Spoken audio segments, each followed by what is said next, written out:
절에서 만난 친구들의 거침없는 수다, 청춘 토크쇼 절친. 반갑습니다. 원빈입니다.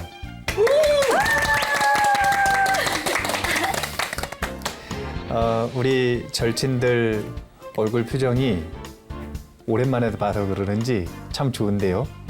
네. 아니에요? 맞습니다. 아마 무슨 일이 있나요? 네. 그건 바로 신심 플러스! 난 못하겠다, 얘들아. 오늘 뭐 나도 오늘 플러스. 저도 일단 이렇게요? 플러스. 아니, 저 장풍은 도저히 못해요. 왜 그러세요? 다들 신심 플러스 되셨잖아요. 지금 제가 저기 위에 휴게실에서부터 이거 연습하는 거 보고서 처음부터 저도 지금 긴장해가지고 아이 뭐 어쨌든 좋습니다. 신심 플러스가 됐다니까요. 관정 장재열 학생 오셨죠? 네. 연화심 김나연 법무님 오셨죠? 네. 관도심 이발금 법무님, 네. 적화 윤상준 법무님. 예. 좋습니다. 다 오셨으니까 이제 공부 시작을 해보죠. 네. 네. 우리가 무슨 공부하고 있죠? 법구경 이야기. 덕후병 이야기. 네. 뭐 말하려고 했어요? 그러니까 궁금해서. 저요? 이렇게 시작했는데 절친 시즌2 신심 키우기 프로젝트. 저희 방송이요. 법규형을 통한 신심 쌓기 공부를 하고 있었죠, 저희. 인정. 지금 제가 보니까 적화 법무님이 작가님하고 굉장히 친한가 봐요. 왜요? 적어준 대로 열심히 하려고 지금. 항상 이렇게 시작을 해야 이제 향상 일로를 걸을 수가 있거든요. 딱 적어준 대로, 적혀 있는 대로, 적혀 있는 대로. 스탠다드한 그 모형을 잘 따라갈 때, 적화 법무님이 지금 아주 발전하고 있는데, 우리 적화 법무님 발전하고 있는 거 맞죠? 아이, 그럼요. 네. 좋습니다. 적화 법무님뿐만이 아니라 여기 계시는 법무님들이 아까 뭐 이거요? 신심 플러스? 이거? 뭐 그 신심 플러스 이야기를 하셨는데 이렇게 신심이 플러스 되다 보면은 점점 향상되는 자신의 불자로서의 생명력, 신심 이것을 확인할 수 있는 그런 시간들이 이어질 것 같은데요. 오늘도 여기 있는 청년 불자들뿐만이 아니라 불교 TV 보고 계시는 시청자 여러분들께서도 같이 신심이 플러스되는 그런 이야기들을 오늘도 준비했으니까요. 어떤 이야기가 준비됐는지 해시태그. 해시태그. 제가 이 해시태그 하는 거 우리 도반들이 좋아하더라고요. 오, 정말요? 네. 왜요? 그게 제일 재밌대요. 근데 약간 스님 이거 약간 좀 슬픈 피드백 아닌가요? 왜요? 아니 저희는 이 법구경 이야기 엄청 재밌게 듣고 있었는데 해시태그가 지금 재밌다. 네. 뭐 그래도 재밌는 게 있는 게 어디예요? 그 해시태그 한번 보도록 하겠습니다. 자, 첫 번째 해시태그입니다. 아는 아들. 죽어가는 아들. 자, 어떤 이야기일까요? 약간 요거 그런 느낌 아닌가요? 모성애 부성애 부처님께 가서 저희 아들 살려주십시오. 그리고 이제 뭐 안악이여 너는 무엇을 하였는가 이러면 이제 막 참회 공덕 아들 뿅. 아들뿅. 그러면은 아들뿅. 살아나는 건가요? 저는 살아날 것까진 모르겠는데 뭔가 죽어가는 이란 표현이 기약이 있는 죽음 같아서 뭔가 절망감이나 허탈감, 상실감에 대한 그런 태그가 아닐지 생각이 듭니다. 여기서 뭘 더 붙이기 어려울 것 같으니까 두 번째 해시태그 보죠. 바로 자, 두 번째 해시태그. 오, 지독한 구두쇠. 지독한 구두쇠. 지독한 구두쇠. 약간 스크루지? 그렇죠. 죽어가는 아들? 저 이거 약간 알 것 같아요. 죽어가는 아들을 안고 부처님께 찾아갔더니 너는 그러면 이웃들에게 나누어줘라. 아이고 부처님 그건 안 됩니다. 그리고 아들 뿅. 아들은 또 죽는 거였네. 약간 생각이 반대로 바뀌었어요. 스크루지 같은 느낌? 연하신 부부님은요? 인도에도 스크루지 영감이 있었나 보네요. 인도 얘긴데 스크루지 비슷한 이야기. 아이 뭐 인도 버전으로 있었을 수도 있죠. 그렇죠. 우리나라에도 있으니까 자린고비 할아버지. 지독한 구두쇠 죽어가는 아들. 죽어가는 아들이면 약간 병원비나 약값 이런 게 많이 들 텐데 구두쇠 영감님이면 돈 쓰는 걸 싫어할 거 아니에요. 그러면 좀 갈등을 하는 건가? 저는 반대로 죽어가는 아들 뭐 병원비를 위해서 구두쇠가 되었다는 그런 이야기는 돈을 모으기 네, 위해서. 반대로. 그럴 수도 있겠네요. 저는 구두쇠 아버지 그리고 죽어가는 아들 딱 그렇게 생각이 되거든요. 그러니까 아버지 때문에 아마 죽어가는 아들이 있지 않을까. 아버지 때문에. 아버지가 구두쇠니까. 구두쇠라서 돈 아끼느라고. 근데 우리나라에도 왜 그런 거 있잖아요. 병원 가면 안 죽는 건데 부모가 이렇게 망치야. 병원 안 보내가지고 네. 이렇게 아이가 죽고. 맞는 것 같아요. 스님 눈빛을 보니까 맞는 것 같아요. 다음 해시태그 보죠. 자.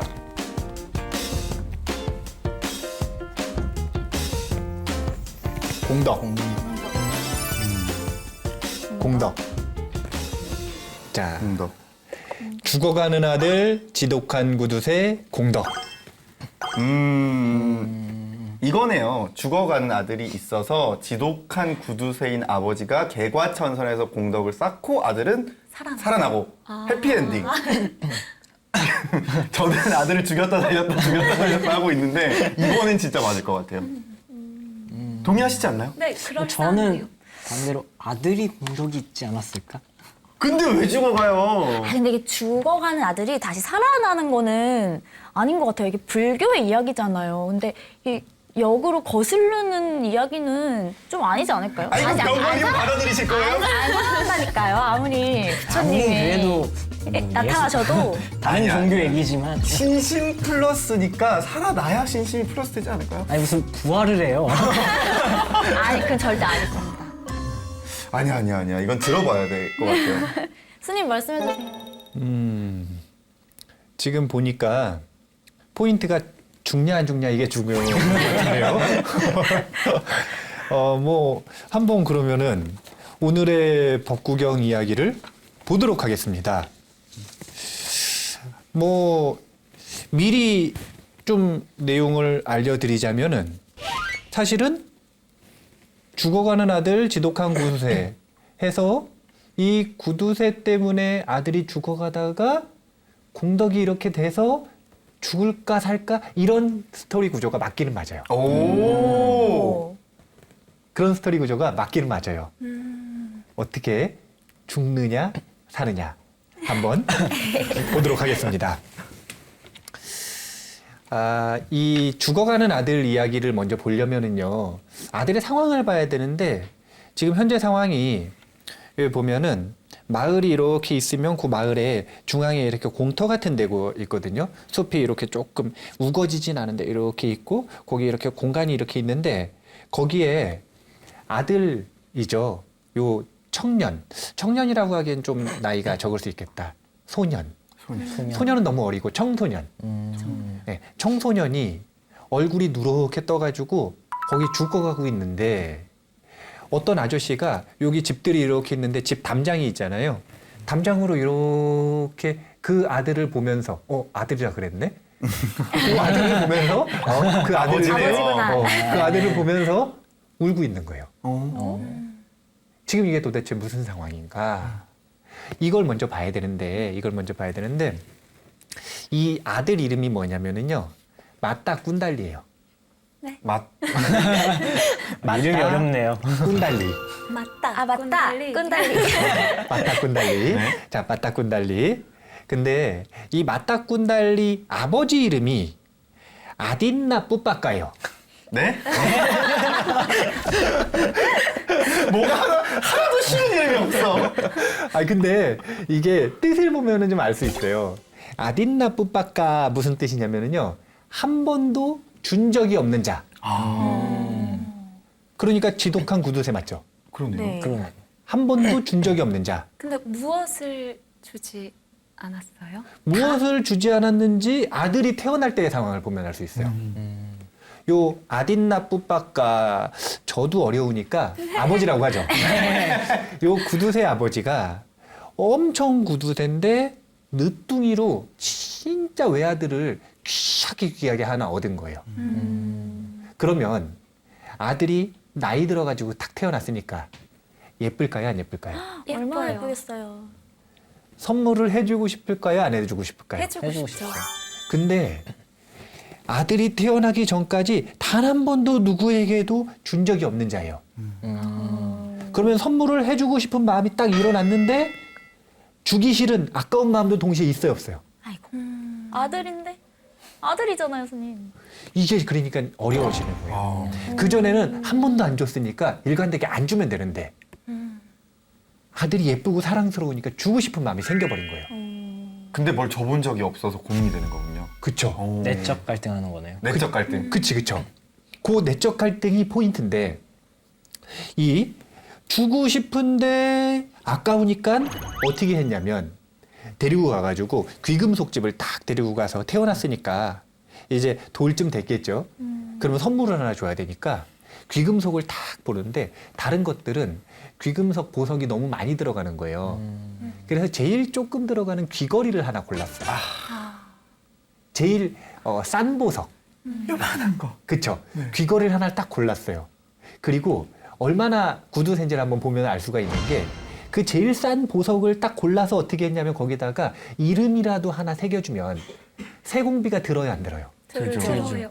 그래서 태공비가 드는 게 아까워서 제일 싼 보석을 민무늬로 선물을 딱 준 거예요. 그래도 주긴 좋네요. 아마 그거 주면서 아들아. 클래식한 미란다. 아니 근데 이게 맞다꾼달리의 이름이에요. 민무늬 귀걸이를 한 자. 아 이게 맞다꾼달리예요. 그렇군요. 그러니까 태어날 때 얼마나 구두쇠 아버지를 가지고 있었는지 상황을 볼 수 있죠. 그렇게 민무늬에 조금 가격이 저렴한 보석을 줘놓고 이걸 남들이 보면 훔쳐갈까봐 세상에. 세상에. 별 걱정을 다 했네요. 누가 그런 걸. 아들을 방에서 못 나가게 한 거예요. 감금? 웬만하면은 그러니까 뭐 예전에 왜 빠따짜라 비구니 이야기할 때 7층에 감금했잖아요. 네. 그거는 아닌데 웬만하면 방에서 나가는 걸 싫어하는 걸 아버지가 싫어하는 걸 알면 아들이 나가게 돼요, 안 나가게 돼요? 안 나와야죠. 나가고 싶을 텐데. 아니 근데 이게 납득이 안 돼요. 그때는 빠따짜라 이야기는 매우 아름다웠다라고 하니까 그래 그럴 수 있겠다. 이거 아니 귀걸이 떼고 나가야 되잖아요. 그거 뭐라고? 그게 아버지가 주신 선물이니까 또 빼기 그런 거 아니 아닐까요? 그래도 집안에 나가야지. 근데 그게 그 빠따짜라 비구니 이야기 속에서 등장하는 인물들은 처음에 상태가 정상적이잖아요. 네. 근데 한 번도 준 적이 없는 자예요. 이미 그러면은 얼마나 구두쇠겠어요. 그러니까 정상적인 사고를 할까요? 정상적이지 않을까요? 정상적이지 않죠. 안 않겠죠. 그러니까 못 나가게 해서 운동도 잘 못하고 하니까 아마도 그랬을 거예요. 한 16세쯤 됐을 때 얼굴이 누렇게 뜨기 시작했어요. 그래서 의사를 불렀더니 황달이래요, 황달. 아 그래도 다행인 게 초기래. 초기. 나을 수 있. 그렇죠, 나을 수 있죠. 네 근데 여기서 또 문제가 생기는 거예요. 병원비. 그거. 아까 누가 병원비 얘기했죠? 저요. 아, 이게 딱 맞았네요. 병원비. 아버지. 아니 병원비가 아까우니까 아들을 사랑해요 안 사랑해요? 사랑해요. 사랑하죠? 사랑합니다. 아들을 사랑해요. 그러니까 아들 살리고 싶어요 안 살리고 싶어요? 살리고 싶어요. 근데 돈이 아까워요 안 아까워요? 아까워요. 아이고, 자 그러면 아버지. 이 두 가지를 동시에 충족시킬 수 있는 방법이 있을까요 없을까요? 없죠. 없는데 굉장히 창조적인 생각을 했어요. 굉장히 창의적인 생각. 뭐죠? 그게 뭐냐면 본인이 황달 고치는 방법을 배워서 아들을 고쳐야겠다. 가정의학 의사가 되겠다. 그렇죠. 세상에. 그래서 아들을 사랑하는 만큼 1년 동안 진짜 열심히 의학 공부를 한 거예요. 그 시간을 보냈으면. 근데 아들은 이제 손 쓸 수 없는 아이고. 말기 환자가 돼버린 거죠. 그래서 처음에는 그냥 누렇게 얼굴만 떠가지고 의원을 불렀는데 한 1년이 넘게 이렇게 시간을 허비하고 나니까 자꾸 툭하면 픽픽 쓰러지니까 그렇겠네요. 어쩔 수 없이 의원을 다시 한번 불렀는데 돈이 너무 아까운데 다시 한번 불렀어요. 근데 이제는 정말 손 쓸 수 없대요. 한 달도 채 살지 못할 거래요. 아들을 사랑해요 안 사랑해요? 사랑. 이쯤 되니까 의심이 드는데요. 사랑하지 않는 것 같기도 하고. 아니 한 번도 준 적이 없는 자가 줬어요 안 줬어요? 줬어요. 주긴 줬죠. 그 아들한테만 준 거예요. 그럼 사랑해요 안 사랑해요? 사랑해. 사랑하네요. 사랑해요. 사랑해요. 근데 사랑하는 아들이 죽으려고 그러니까 슬픔이 막 일어나잖아요. 아들을 잘 보내주고 싶잖아요. 근데 또 마음속에는 한 번도 준 적이 없으니까 아들을 잘 보내주려면 장례식을 해야 돼요 안 해야 돼요? 해야죠. 네. 장례식을 하면 뭐가 문제냐? 돈. 그것도 문제지만 집안으로 불러들여야 되잖아요. 사람들이요? 네. 아 그러면 재산 같은 게 탄로 날까봐? 그치, 자기가 얼마나 갖고 부자인지가. 있는지. 아, 부자예요? 한 번도 안 줬대잖아요. 그러니까 부자겠죠? 아니 부자인데 얼마나 부자인지 탄로 날까봐. 아, 그래서 결국은 장례식을 치르질 못하고 전전긍긍하고 한 달의 시간을 낭비를 하다가 집 앞에 공터에다 갖다 버린 거예요. 사랑해요 안 사랑해요? 안 사랑하는 것 같아요. 아무리 봐도. 근데 첫 장면에서 보면 담장에 딱 하고 울고 있어요 안 울고 있어요? 울고 있어요. 네. 안 사랑하면 울어요 안 울어요? 안 우죠. 너무 비정상이야 오늘 이야기. 이게 너무 비정상인가요? 그럼요. 근데 우리들 중에서 이런 경우가 없을 거라고 생각하면 큰 착각이에요. 뉴스에 나오긴 하죠 이런 것들이. 아니 제가 군대에서 긴장된다. 청년들이랑 법회할 때마다 물어봐요.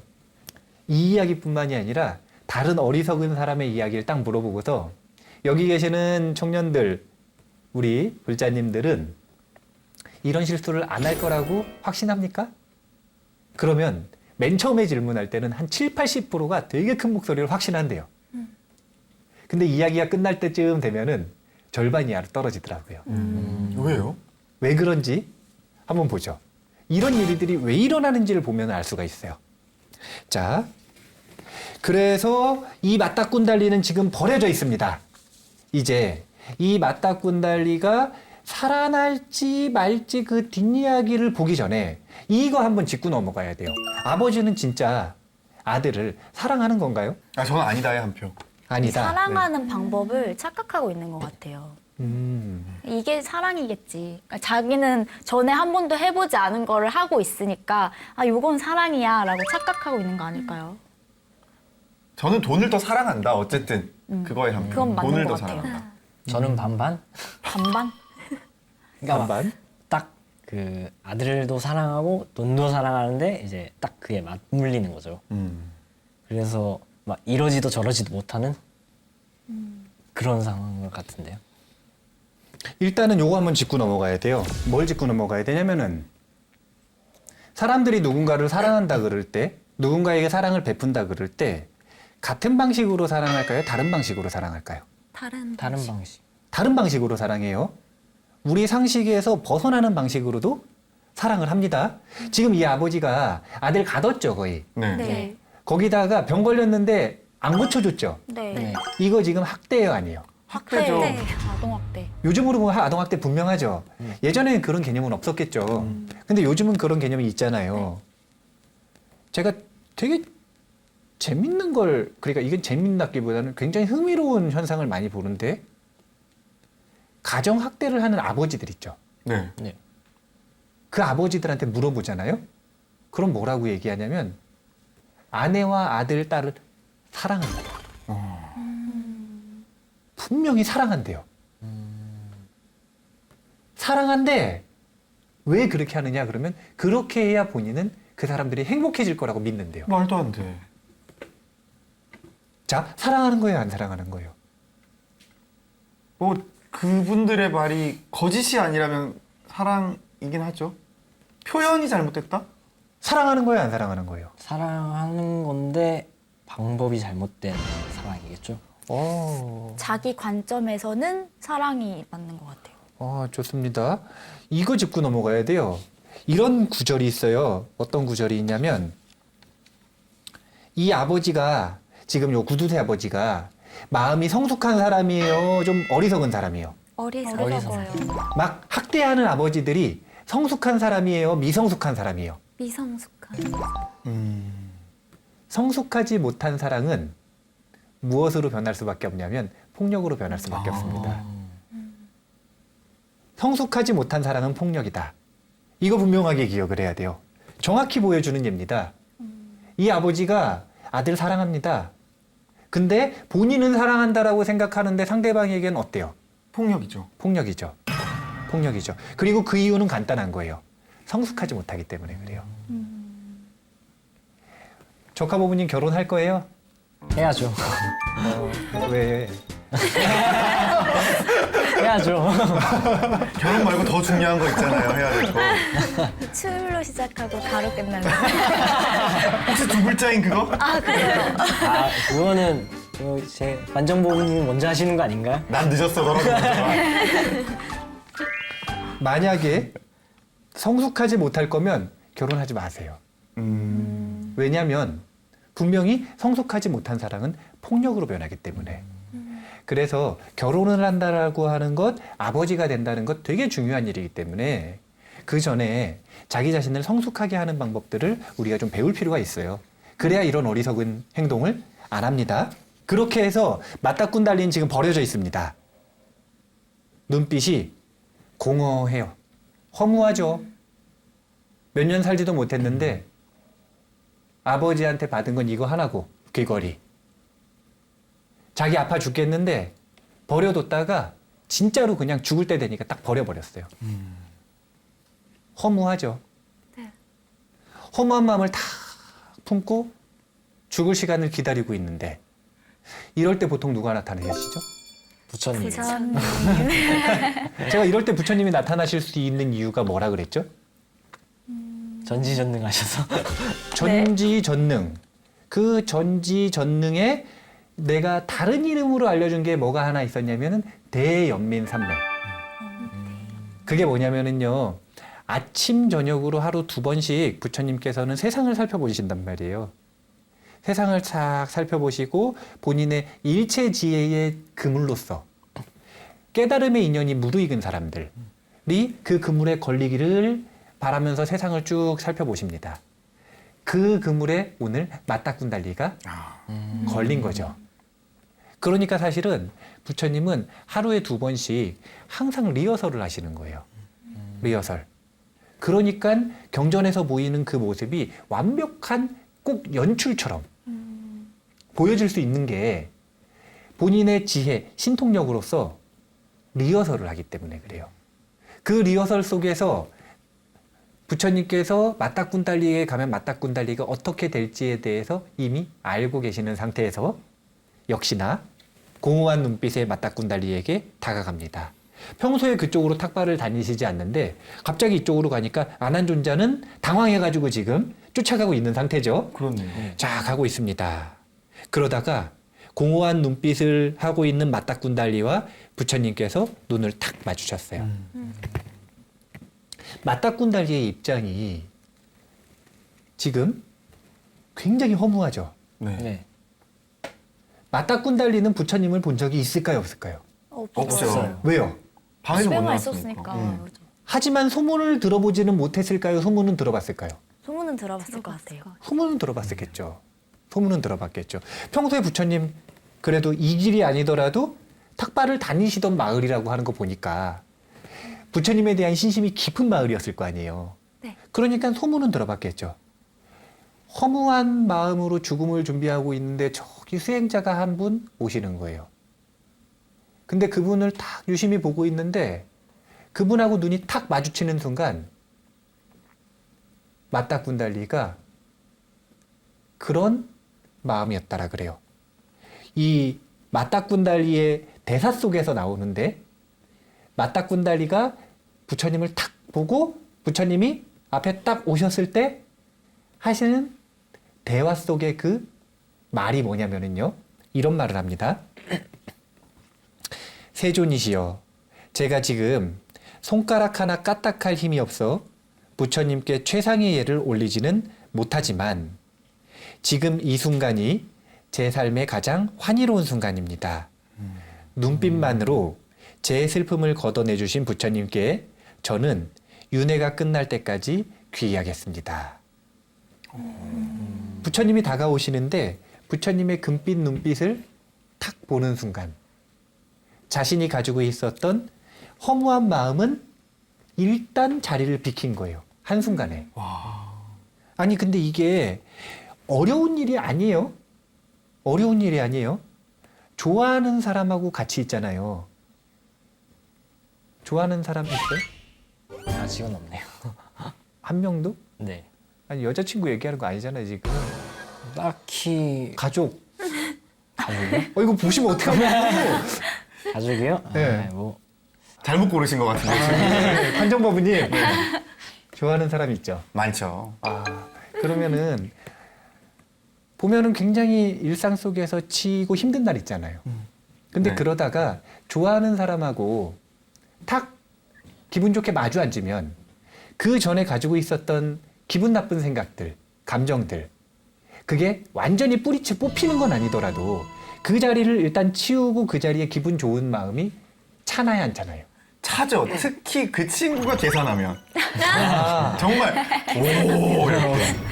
그런 행위가 있다면? 그럼요. 근데 부처님을 탁 보는 순간 맞닥군달리는 그 허무했던 마음이 딱 사라진 거예요. 안심이 된 거죠. 마음이 편안해진 거죠. 그 편안해진 마음을 눈빛만으로 내게 주신 부처님께 윤회계가 닿을 때까지 귀의하겠습니다. 라고 지금 이게 사실은 귀의하는 문장인 거예요. 우리가 삼보에 귀의하는 문장을 법회 시작할 때 하잖아요. 네. 의식문으로. 근데 부처님 당시에는 삼보에 귀의하는 문장은 이렇게 뭔가 부처님께서 내 문제를 해결해 주셨을 때, 내 갈등을 해결해 주셨을 때, 그럴 때 찬탄하는 문구로 하던 게 원래 삼귀예요. 그래서 부처님한테 이렇게 윤회계가 닿을 때까지 귀의하겠습니다. 라고 말씀을 드렸더니 부처님께서 부처님 입장에서 보면은요. 저기 지금 죽어가는 청년이 있었어요. 가다가 눈빛이 마주쳤어요. 그런데 갑자기 윤회계가 닿을 때까지 귀의하겠대요. 그러면 그 순간에 그 청년에게 뭐라고 이야기를 해주셔야 될까요? 안심시키는 말을 살 수 있다고 이야기해야 될까요? 아니면 있는 그대로 죽음을 맞이해야 되면 죽음을 맞이한다고 얘기해야 될까요? 우리 입장에서 생각을 해보세요. 친구한테 전화가 왔어요. 아직 그럴 시기는 아닌 것 같은데 연세가 있으신 분들 같은 경우에는 친구들한테 연락이 오면 오랜만에 친구한테 연락이 오면 가끔 두렵다 그러시더라고요. 그럴 수 있을 것 같죠? 그렇죠. 그렇게 전화 받고 몇 명 보냈으면 그러네요. 가끔씩 두려울 때가 있다 그러더라고요. 전화를 받았는데 이제 자기가 갈 때가 됐대요. 그래서 마지막으로 보고 싶다 그래서 갔어요. 근데 의사한테 물어보니까 가망이 없대요. 이제 하루 이틀 사이에 돌아가실 것 같대요. 그럼 그 친구 손을 딱 잡고 너는 이제 친구야 하루 이틀 안에 죽는데 이렇게 얘기하는 게 쉬울 것 같으세요? 아니면 살 수 있을 거야?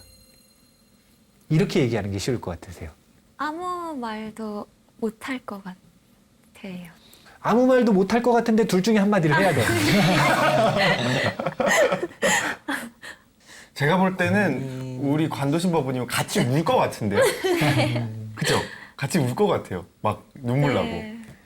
지금 그냥 뭐 상상하는 것만으로 울려고 그러는데 그러면은 약간 쿨한 관정법부님. 저요? 저는 살 거라는 말은 안 할 것 같아요. 그러면 죽을 거야 이렇게 얘기할 거예요? 아, 죽을 거라고는 말 못하지만 뭐 그런 식으로 돌려 말하겠죠. 뭐 친구야 먼저 가 있고 나도 뭐 금방 갈게 뭐 이렇게 되겠죠. 그렇지 않을까요? 사실 본인도 하루 이틀 남은 걸 아는데 사람들이 와서 괜찮아 뭐 마지막까지 희망을 놓지 마 이렇게 얘기해도 그게 다 허무할 것 같아요. 이게 우리가 지금 사실은 여기 계시는 법우님들이 다 젊잖아요. 그러니까 아직 지인들의 죽음을 많이 겪어보지를 않아가지고 이걸 좀 낯설어하고 어려워하는 거예요. 근데 연세가 이제 좀 많으신 분들 같은 경우에는 사실은 지인들도 이미 먼저 많이 보냈고 본인도 죽음을 조금 준비하는 성향이 있어요. 그러다 보니까 지금 우리처럼 이렇게 어려워하지는 않아요, 사실은. 어려워하진 않아요. 저희 도반스님 절에 평균 연령이 굉장히 높은 신도들이 다니는데 65세 신도가 새댁이라 그러더라고요. 65세면 새댁이라고. 근데 초하루하고 보름에 요 할매들이 거기 이렇게 한 10분 정도 올라가는 거리에 있는 산인데 거기를 1시간을 걸려서 올라오신대요. 다 연세가 있으셔서.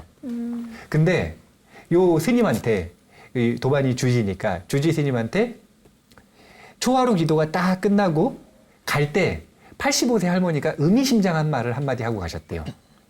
뭐라 그러셨냐면 스님 저 갈게요. 그러고서 보름 때 안 오면 간주하세요.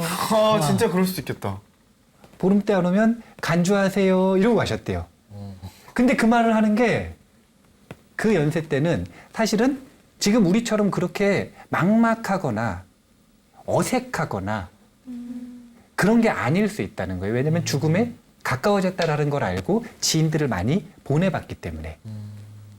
그러면 이렇게 그냥 삶을 살아봐도 죽음을 많이 봤고 이렇게 본인의 죽음을 이렇게 준비하는 기간들을 겪게 되는 그것만으로도 죽음에 그렇게 조금 뭐라 그럴까요? 좀 담담해질 수 있다면 불사의 문을 열었고 죽음을 극복한 부처님께서는 죽음에 대해서 우리처럼 막 이렇게 뭐 죽음 얘기만 하면 눈앞이 껌껌해진다든지 아유 뭐라고 해야 될지 모르겠어요. 눈물을 막 흘린다든지 이럴까요? 아니면은 태어나는 것과 죽는 것과 병든 것과 건강한 것이 객관적이고 평등하게 보일까요? 전자일까요? 후자일까요? 진짜 후자겠죠. 초연하실 것 같아요. 그래서 사실은 불교의 지혜는 희망을 주는 게 아니라 있는 그대로를 얘기하는 거예요. 마따꾼달리에게 이렇게 얘기하셨죠. 마따꾼달리여, 너는 이제 곧 죽음을 맞이할 것이다. 근데 이 말이 만약에 안심하지 않았을 때 했으면 막 삶이 막 허무한데 그때 했으면 상처가 될 수 있겠죠. 네. 네. 근데 안심이 딱 된 상태에서 이 말을 딱 듣고 나니까 마따꾼달리에게는 굉장히 큰 도움인 거예요. 왜냐하면 본인이 언제 죽을지 모르면 죽음을 준비하는 마음을 가질 수 있나요, 없나요? 없죠. 근데 부처님께서 딱 알려주시니까 이제 정말로 죽음을 맞이할 수 있는 마음의 가짐을 딱 하고 아까 이야기했던 부처님께 귀의하는 말씀을 딱 드리고 그리고서 눈을 감은 겁니다. 눈을 감았다. 이게 눈을 감았다는 거예요? 돌아가셨다는 거예요? 그쵸. 돌아가셨어요. 근데 재밌는 건 눈을 감았다가 뜨자마자 어디에 있었냐면 천상세계에 있었다라는 거예요. 천상에 태어나는 건 알에서 태어나거나 배에서 태어나거나 그래서 이렇게 자라나는 게 아니라 화신이기 때문에 화신이라고 하는 건 뭐냐면은요. 본인의 그 원인이 되는 천상에 태어나는 원인이 되는 업이 있겠죠. 이 업에 걸맞은 모습으로 탁 그냥 순간 태어나는 거예요. 그러니까 맞닥군달리가 탁 태어나서 본인이 지금 처녀들을 거느리고 쾌락을 즐기고 있거든요. 네. 갑자기 그 전에 기억이 없어요. 근데 갑자기 쾌락을 즐기고 있는 거예요. 궁금해서 본인의 과거를 탁 본 거예요. 왜냐면 천신들은 과거를 볼 수 있는 신통력이 기본적으로 있기 때문에 우리가 눈 두 개죠. 네. 네. 이거 안 신기하죠. 그렇죠. 이것처럼 천신들은 과거를 볼 수 있는 게 안 신기하니까. 과거를 탁 봤더니 내가 도대체 무엇을 원인으로 해서 이렇게 큰 천상의 영광을 누리든가 봤더니 방 안에만 갇혀 있어가지고요. 단 한 번도 선행을 해본 적도 없고 부처님께 공양 올려본 적도 없고 부처님께 설법 들어본 적도 없는데 죽음을 맞이하기 직전에 부처님께 귀의한 그 힘. 그 공덕 딱 하나 가지고 천상의 영광을 누리고 있는 거예요. 맞닥군달리가 그래서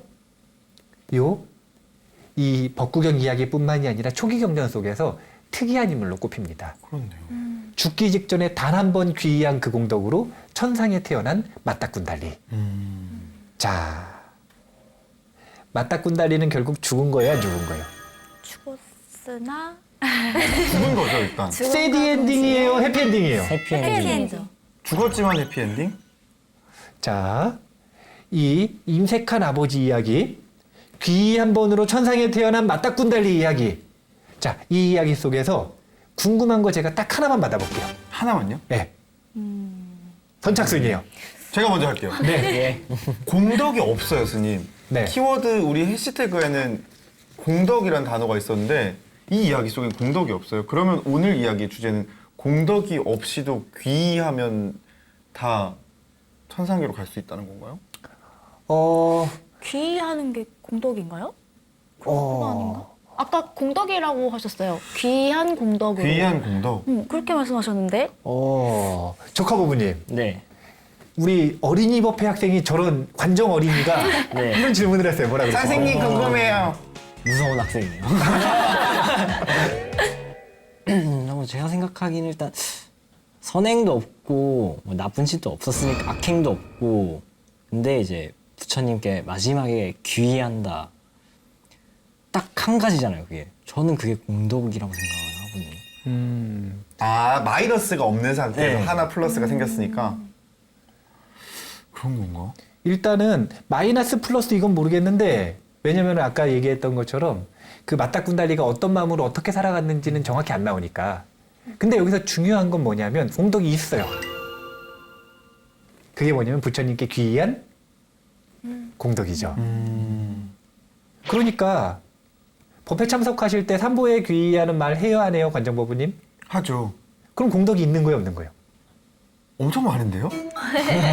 잠깐만, 그러면 스님 왜 그런 거 있잖아요. 이게 지금 오늘 이야기는 맞닥군달리 이야기는 이웃종교 이야기랑도 좀 비슷한 느낌이 드는데 왜 이웃종교 보면 아무리 잘못해도 회개하면 뭐 이런 얘기가 있잖아요. 믿으면 천국 간다. 근데 그런 것처럼 아무리 뭐 평상시에 어떤 업보를 쌓아도 귀의를 한 공덕이면 다 해결이 되는 건가요?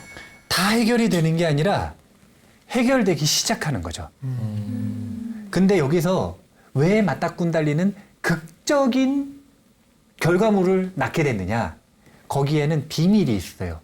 그게 뭐냐면 우리의 다음 생을 결정하는 건 우리가 다음 생에 지옥 갈지 극단적으로 천상 갈지 이걸 결정하는 건 살아생전에 자신의 까르마, 업 이것이 선업에 가까운가 악업에 가까운가 이게 몇 프로 중요하냐면요 50% 중요하다 그래요. 그럼 50% 중요한 게 있겠네요. 네. 네. 그게 뭐냐면 맨 마지막에 어떤 마음가짐으로 죽음을 맞이하느냐. 아. 최후심. 조심. 라스트 씬이네요, 인생의. 이거 너무 당연한 거예요. 왜냐하면 죽음을 딱 맞이했어요. 그 다음에 열매가 열리는 거에 가장 강력한 영향을 미치는 건 가까울수록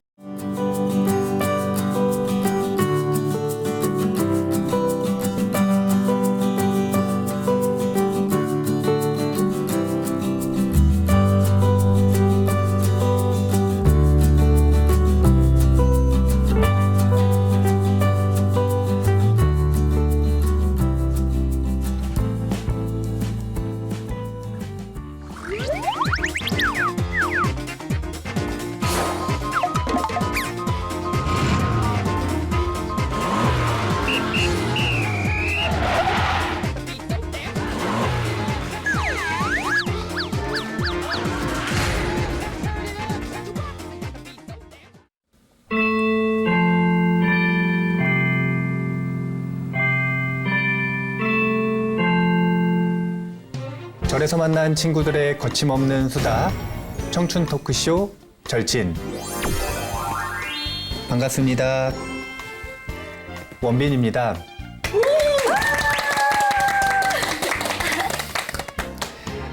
우리 절친들 얼굴 표정이 오랜만에 봐서 그러는지 참 좋은데요. 네. 아니에요? 맞습니다. 아마 무슨 일이 있나요? 네. 그건 바로 신심 플러스! 난 못하겠다 얘들아. 오늘 뭐 나도 오늘 플러스. 저도 일단 플러스. 아니 저 장풍은 도저히 못해. 왜 그러세요? 다들 신심 플러스 되셨잖아요. 지금 제가 저기 위에 휴게실에서부터 이거 연습하는 거 보고서 처음부터 저도 지금 긴장해가지고 아이 뭐 어쨌든 좋습니다. 신심 플러스가 됐다니까요. 관정 장재열 학생 오셨죠? 네. 연화심 김나연 법무님 오셨죠? 네. 관도심 이발금 법무님, 네. 적화 윤상준 법무님. 예. 좋습니다. 다 오셨으니까 이제 공부 시작을 해보죠. 네. 네. 네. 우리가 무슨 공부하고 있죠? 법구경 이야기. 덕후병 이야기. 네. 뭐 말하려고 했어요? 그러니까 궁금해서. 저요? 이렇게 시작했는데 절친 시즌2 신심 키우기 프로젝트. 저희 방송이요. 법규형을 통한 신심 쌓기 공부를 하고 있었죠, 저희. 인정. 지금 제가 보니까 적화 법무님이 작가님하고 굉장히 친한가 봐요. 왜요? 적어준 대로 열심히 하려고 지금. 항상 이렇게 시작을 해야 이제 향상 일로를 걸을 수가 있거든요. 딱 적어준 대로, 적혀 있는 대로, 적혀 있는 대로. 스탠다드한 그 모형을 잘 따라갈 때, 적화 법무님이 지금 아주 발전하고 있는데, 우리 적화 법무님 발전하고 있는 거 맞죠? 아이 그럼요. 네. 좋습니다. 적화 법무님뿐만이 아니라 여기 계시는 법무님들이 아까 뭐 이거요? 신심 플러스? 이거. 뭐 그 신심 플러스 이야기를 하셨는데 이렇게 신심이 플러스 되다 보면은